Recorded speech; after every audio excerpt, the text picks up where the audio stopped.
je suis ravie de vous retrouver aujourd'hui pour une petite création à l'aquarelle. Alors, je vous montre un petit peu. Évidemment, vous l'avez compris, on va utiliser le pochoir boule de Noël, que j'adore.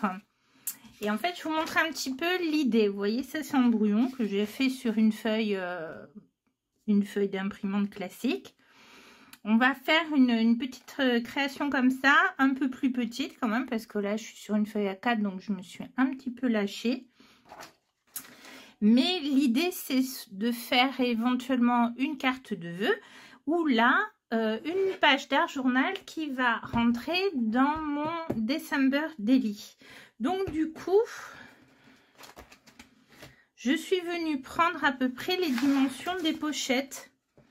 Je vais vous montrer par exemple ici. Vous voyez, donc j'ai coupé une page dans du papier aquarelle 100% coton. Je suis venue faire mes trous pour être sûre de ne pas m'emporter dans mon dessin sur du mauvais côté. Alors pourquoi j'aime bien intégrer des pages d'art journal dans mon December Daily? Ben, ça me permet comme ça de créer tout en complétant. Et puis, soit je mets une autre création d'art journal au dos, soit je mets une grande photo. Voilà, donc, revenons-en un petit peu à ce que nous allons faire. Donc, on va utiliser le pochoir boule de Noël. Étant donné qu'on travaillera à l'aquarelle de la Versafine claire, j'ai sélectionné comme tampon, donc, ce tampon non monté qui est le tampon du mois de novembre, si je ne me trompe pas. Le tampon B créé par Caro Addict. Le tampon branche de pin qui faisait partie du cadeau du jour numéro 16 du calendrier de l'Avent. Évidemment, après, vous prenez ce que vous avez. J'ai aussi sélectionné ce feuillage de la planche Les règles de Noël. Et j'ai aussi sorti la planche Mon beau sapin pour, je pense, surtout ce brin de gypsophile. Ou peut-être aussi les étoiles si à la fin je veux faire un cadre étoile. Voilà, on va voir. Alors dans un premier temps, je me sers du pochoir comme gabarit pour tracer au crayon à papier la boule. Mais je vais utiliser surtout le négatif que vous avez avec le pochoir pour pouvoir tamponner tout autour selon mon brouillon. Donc je me sers un peu du brouillon et aussi des petites notes que j'ai écrites pour corriger certains éléments. Et je vais utiliser la technique du cache. Alors, je ne vais pas revenir en détail sur cette technique, vous la connaissez. Je l'ai déjà expliqué plusieurs fois et puis vous avez vu chez d'autres personnes également.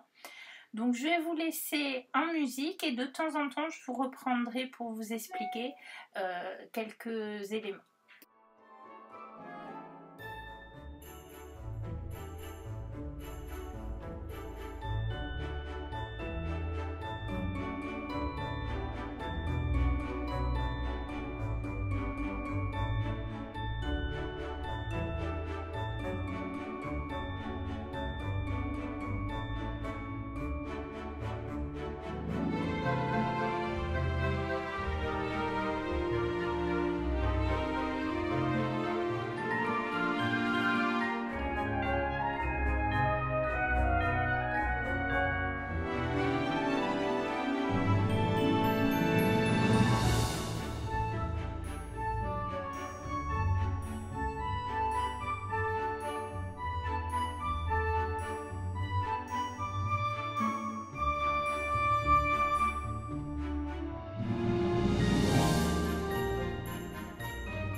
Alors là, j'ai commencé par un lavis très clair de verre de vessie dans lequel je suis venue mettre un peu de style de grain vert avant de revenir avec un lavis plus foncé sur la base des feuilles de verre de vessie. Puis je vais utiliser un set d'aquarelle artisanale pour certains feuillages. Et vous verrez qu'en fait, je vais jouer également avec le vert sapin de Sennelier qui finalement se rapproche un peu de ce vert, de cette aquarelle artisanale, mais là on ne voit pas trop la vidéo. En fait, ils sont très légèrement différents. Mais voilà, c'est toujours le même principe. D'abord on met un jus clair, ensuite on revient avec un jus plus foncé. Et puis la dernière étape, en fait, c'est on utilise la couleur complémentaire. Donc pour le vert, la couleur complémentaire, c'est le rouge. Donc en petites touches pour venir foncer son vert. Et là encore, rajouter un peu de relief par certains endroits. Donc je vais jouer ainsi avec les différents verres que j'ai dans ma palette. Il faut dire que je commence à avoir une jolie collection. Évidemment, si vous en avez moins, il faut essayer peut-être certains mélanges pour apporter en fait une différence entre les différents feuillages et un petit peu de à la fois une harmonie et un peu de relief. Et je ferai pareil lorsque je vais mettre les grandes baies de couleur rouge. Celles plus petites qui se trouvent sur le tampon du mois de novembre, je les laisserai en blanc. Donc je ne vais travailler que l'aspect ombre à partir du gris de Payne. C'est un petit peu toujours le même travail en fait que d'habitude. Donc je vous laisse en musique et je vous reprends un peu plus tard.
Alors une fois que tous mes feuillages sont secs, je m'attaque à la boule.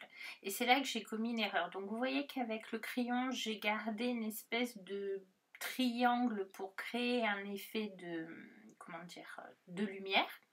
Mais là où j'ai commis une erreur, c'est que j'ai utilisé une aquarelle artisanale un peu métallisée. Je voulais qu'elle ait un effet métallisé, mais qui est granuleuse. Donc j'ai entièrement mouillé la surface de ma boule et je voulais que ma peinture se diffuse et ça n'a absolument pas fonctionné comme je le souhaitais. Et de par son côté granuleux, vous voyez, j'ai eu beau travailler encore et venir rajouter des couleurs rouges plus foncées de sennelier sur les bords pour accentuer l'effet de bombée. Ça n'a pas donné l'effet souhaité, c'est-à-dire que je voulais quelque chose de fluide qui se diffuse bien et là j'ai des traces de coups de pinceau. Donc je reviens ensuite avec mes crayons polychromos, chromaflon, enfin tous les crayons que j'ai pour à nouveau accentuer en fait certains ombrages, que ce soit sur les feuillages mais aussi avant tout sur la boule. Parce que je veux vraiment, si vous voulez, pour créer cet effet bombé, il faut vraiment que les pourtours de votre boule soient plus foncés que le cœur, mais d'un autre côté, vous aurez une partie de la boule qui sera également un peu plus foncée que vers la zone de lumière que vous avez délimitée. Je ne sais pas si vous voyez très bien. Ça se verra mieux à la fin sur les photos finales. Donc là, j'utilise différents tons de rouge, de vert, j'utilise également du gris de pain de Polychromos. J'adore ce crayon, cette couleur. Je vais même utiliser du noir pour justement accentuer les bords, créer cet effet d'ombre. C'est aussi cette création des ombres qui va apporter du relief. Et comme vraiment cet aspect de la boule ne me plaît pas, donc j'ai pris une autre morceau de papier. Je suis venue refaire ma boule et là carrément j'ai utilisé des peintures de sennelier qui ne sont pas granuleuses. Donc j'ai pris tout simplement, je crois, du rouge vermillon français que j'ai mis sous différentes dilutions et ensuite en bord j'ai mis une autre couleur du lac de Garance foncé, il me semble. Et vous voyez que du coup la peinture va beaucoup se diffuser. Enfin, l'effet est bien différent, il est beaucoup plus fluide, il n'y a plus les traces à tel point qu'elle se diffuse un petit peu trop. Donc je reviens avec mon pinceau rincé et un peu plus sec récupérer des pigments, puis j'ai trop récupéré. Enfin c'était une journée sans, vous voyez, même quand on a l'habitude, il y a des jours où on a un petit peu du mal. Alors je n'ai pas trop respecté le pourtour de la boule, mais comme je fais la détourer, c'est pas bien grave. Alors, je casserai également un petit peu cette zone de blanc que j'ai laissée, puisque si la boule elle est rouge, elle est... en fait, elle ne peut pas avoir cette zone totalement blanche, ce sera juste une zone plus claire. Mais ça me permettait de délimiter vraiment ma région lumineuse par rapport à mon ombre. Alors, pourquoi j'ai galéré avec ma peinture granuleuse? C'est pas que les aquarelles granuleuses ne sont pas bien, c'est une autre technique. C'est très bien pour donner de la texture, de l'effet, mais là en l'occurrence, c'est une boule de Noël, généralement elles sont plutôt lisses. Et mon erreur, c'est que j'étais impatiente, j'avais reçu cette aquarelle que j'avais testée mais sur un tout petit format et je n'avais pas fait mes nuanciers, enfin j'ai fait mon nuancier mais basique. Je n'ai pas testé les effets de cette aquarelle et du coup je me suis retrouvée en fait, je n'ai pas vu qu'elle était granuleuse. Et voilà, ça c'est quand on ne fait pas les travaux préparatoires et qu'on se précipite. Bon, je vous montre quand même le résultat final une fois rattrapé. Donc vous voyez, il y a un petit peu de relief du coup puisque je suis venue coller mon deuxième essai sur ma page. J'ai rajouté du stickles pailleté pour lui donner un effet un petit peu plus brillant. J'ai mis des œillets aussi découpés dans mon papier aquarelle et puis j'ai fait le pourtour avec ce tampon étoile de la planche Mon Bon Sapin. Alors pareil, je suis allée un petit peu de travers, donc c'était vraiment pas une journée adéquate, c'était une journée un peu rapide. Faut dire que vers la fin, j'étais un peu pressée par le temps parce que la journée avançait et puis la luminosité baissait énormément. Donc travailler l'aquarelle quand vous n'êtes pas à la lumière du jour, moi j'aime moins. Là, j'ai rajouté un titre en fait à partir de la planche Les règles de Noël en prenant juste certaines parties du tampon. Et voilà en tout cas le résultat. Bah écoutez, j'espère quand même que cette page vous a plu. Si c'est le cas, n'oubliez pas le petit pouce en l'air. Je vous laisse avec les photos et je vous dis à bientôt pour de nouvelles créations pour la fête du scrap. Merci beaucoup.